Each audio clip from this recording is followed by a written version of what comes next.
10 kilometrų tunelių po Vilniaus senamiesčiu. 19 amžiaus pabaigoje įrengta miesto kanalizacijos bei nuotekų sistema per karus naudojosi partizanai. Iš geto per nacių reidus bėgo žydai. Įvairiausio aukščio ir pločio, plytomis išmūryta miesto nutekamoji sistema šiandien tokiems tikslams nebenaudojama. Jie domisi tik nedidelė grupelė žmonių, kurie neatsispiria sklandančių legendų apie Vilniaus požemius žavesiui. Vienas jų, norės likti nežinomu, L-Ryto LT atskleidė nedidelę dalį po senamiesčių vingiuojančių kolektorių. Požeminė kelionė prasidėjo Vokiečių gatvėje. Įėjimo į požemius nerodysime. Tokia vedlio sąlyga. Kolektoriai pasitinka drėgme ir slidžių grindiniu bei sienomis. Eiti tenka pasilenkus, spėti su filmavimo kamera, paskui sparčiai žingsniuojantį vedlį nelengva.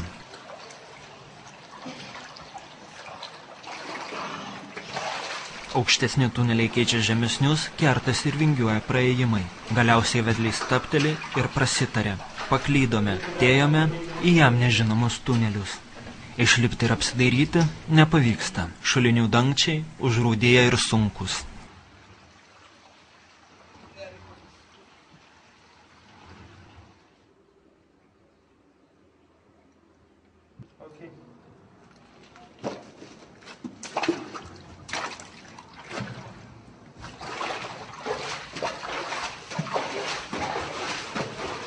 Kelionė tuneliais tolyn lydi netikėtai užkluptų žiurkių slėpynės, požeminės gėlės, grybai, bei kartu su miesto nuotekomis į kolektorius patekę šlamštas.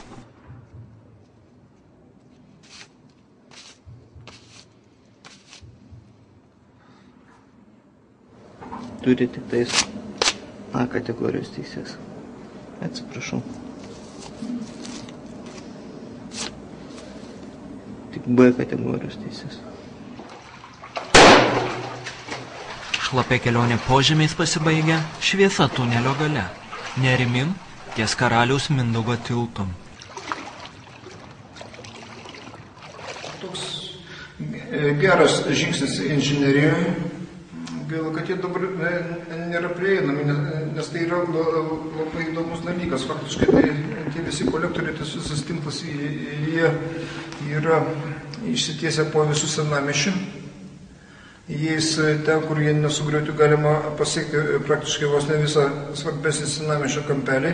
Pavyzdžiui, viena atšaka, ten, kur Stalino laikais kanalizacija nesugriovė, tai siekia Lietuvos kino teatrą buvusį, kita atšaka išeina už Subačiaus vartų.